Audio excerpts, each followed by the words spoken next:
Today's creep begged the decoy to answer the door with nothing on, and instead of that treat, he got Chris Hansen instead. So let's see what happens to this bozo as he gets caught and exposed for one of the worst things any of us can possibly imagine. My name is Grim. This is another classic TCAP reaction. Make sure you like the video if you want to help my channel out, as these have been absolutely getting crushed by YouTube recently, I'm not gonna lie. But without any further ado, let's get right on into this one with the guy Chris C 1983. I think this is, hold on. This could be Chris C.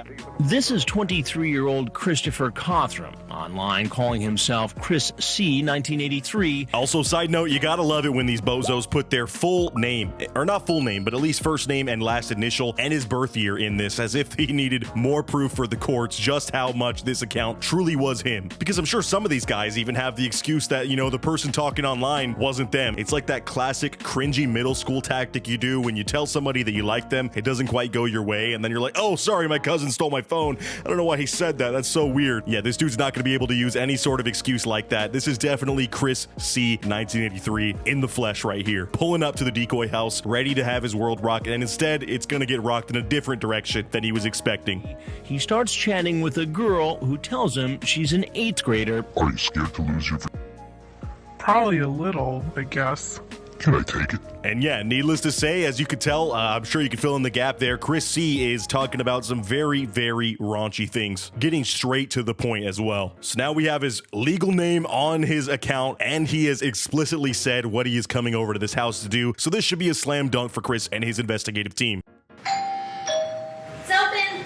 The decoy, an 18-year-old actress hired by Dateline, answers the door fully clothed. And yes, we have my favorite decoy. You know, each of them have their own specific little interesting things about them, but this woman, they claim that she's an 18-year-old decoy. I swear this woman's like 36 or older, bro, and just happens to be madly short, because this is the least convincing female decoy that they use. Obviously, we have the me, my mommy, and my daddy guy from the newer series that Chris Hansen did, but from this OG TCAP era, this is definitely the worst decoy. She not only fumbles the bag acting-wise, but looks-wise just does not look like somebody that these guys were expecting to meet. So that's got to throw this dude off right off the bat.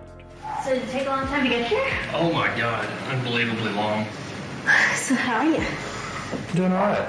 Yeah? So you find that house okay? Yes, sir.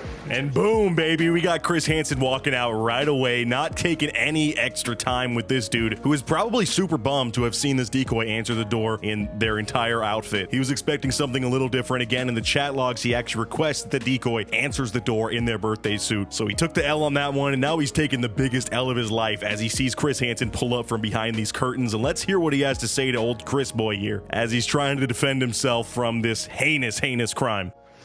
What's happening? No, what? What are you doing here tonight, Chris? Hanging out. Hanging out with who? Okay. With her, man. I mean, it's pretty clear I'm just having a little hangout here.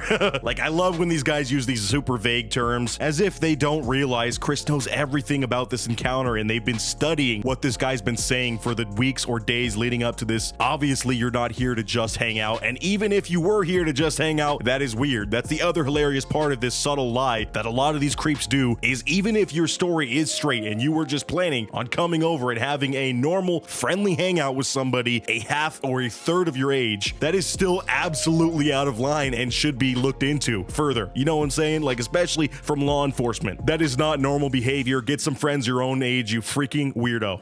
With her. And who is she?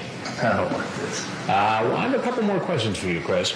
23-year-old Cothram quickly heads for the front door. And that's right, we got another runner here, bro. But fortunately for you guys, even though the interview wasn't that long with Chris, we actually get a very in-depth interview with the police afterwards. And I actually love this angle of it, because in a lot of these episodes, we don't see the exact police section of this. You know what I mean? They take them away in cuffs, and that's usually all we get. Granted, Chris usually asks some very, very in-depth questions, but I feel like even the questioning from the police is even more crazy, because at that point, they have them detained. The guys know what's going on, and they're not going to be lying. At least I don't expect this dude to, even though he's running. 23-year-old Cothram quickly heads for the front door and tries to make a run for it. Little does he know, he's heading straight for the police staked out next door.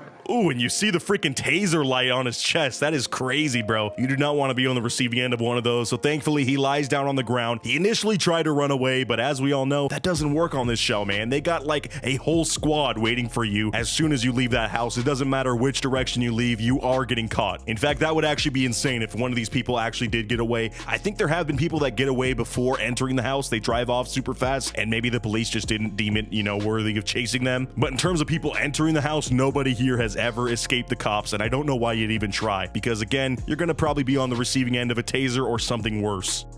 Go up here towards this U-Haul. Officers take him to the U-Haul next door and hold him there because another man is scheduled to arrive. And we got another hot night on TCAP here. In terms of the activity, this other dude pulls up right as they're arresting this other guy, and he sees what's going down and thinks it's sketchy, so he actually tries to make a run for it too, and look at what happens to old buddy over here.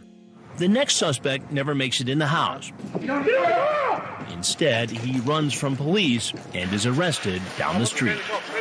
Got two. And you hear them all absolutely gassed and out of breath. These dudes were chasing this guy using every ounce of energy they had, but they caught him. So that's right, Police 2, Creeps 0 tonight on TCAP. This second dude, we're not going to worry about his interview because he's just a run-of-the-mill creep that we're not going to get to meet. Instead, let's hop over to the interview with this guy they just caught, Chris C, and see what he has to say about himself and his actions here.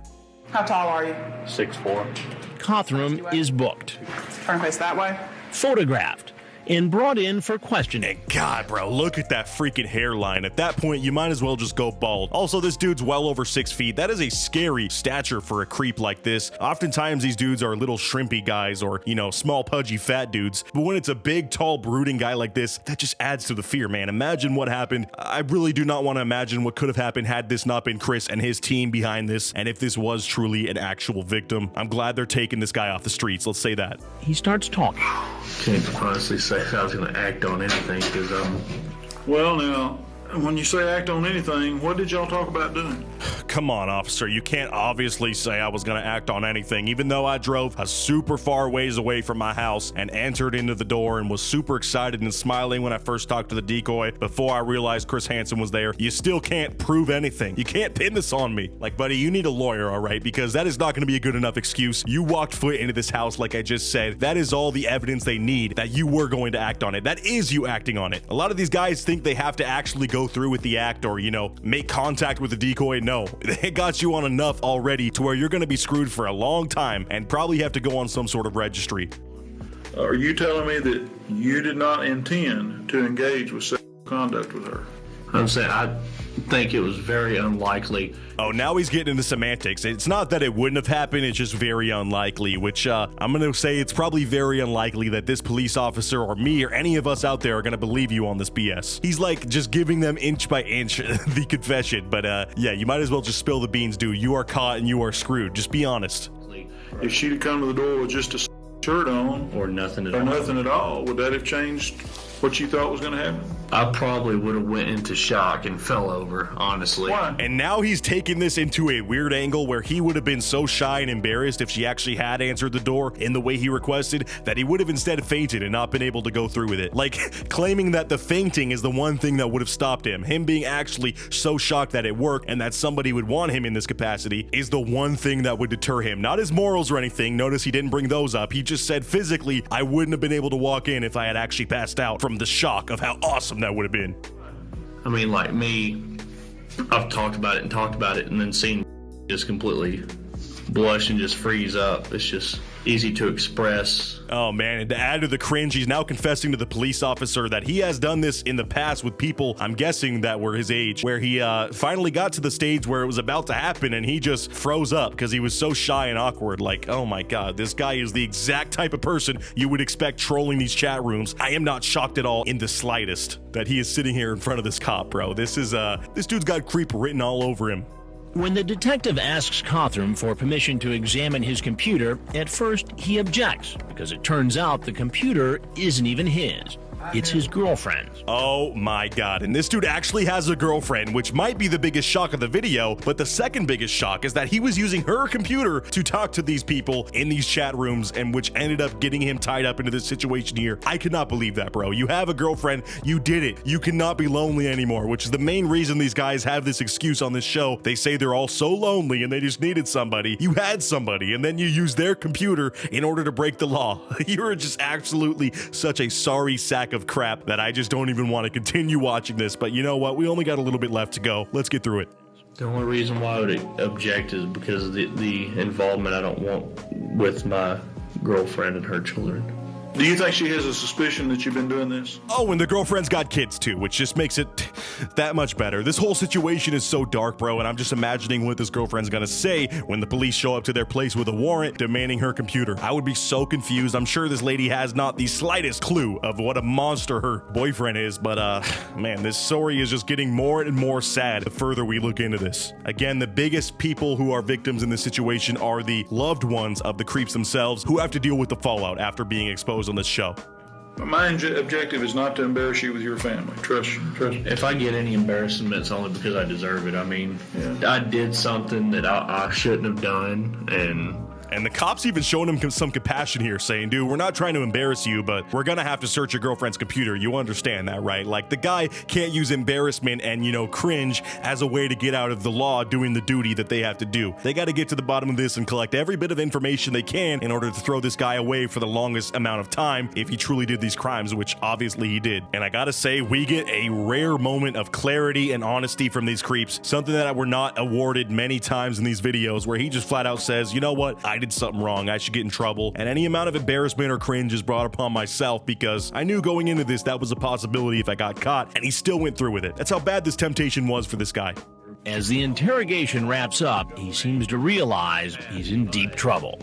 haunt you for the rest of your life. Yeah, well. Yes, that is true, buddy. This will absolutely be haunting you for the rest of your life, as I'm sure it was bad when the show first came out, and then you have bozos like me on the internet covering this stuff, bringing it back up, digging up those old bones. So I'm wondering where this guy's at in life, how he's doing. But yeah, we also get a clip of him getting sentenced here, and I feel like every bail from this investigation was $50,000, but the dude gets set for bail, and he's going away to jail. That's another creep caught for the books. I hope you enjoyed this reaction, and again, I hope you actually get to see this video, because recently YouTube has been really hammering down on these TCAP reactions. So if you want to see more, make sure you like the video and subscribe and hit the bell. It really helps out my channel a ton through those difficulties with making these videos. And as always, check out my Patreon. Shout out to my Patreon supporters over there. I'll catch you guys in the next video. Leave your comments down below. I'll be sure to check them out and hear what you had to say about this one. And until next time, peace out.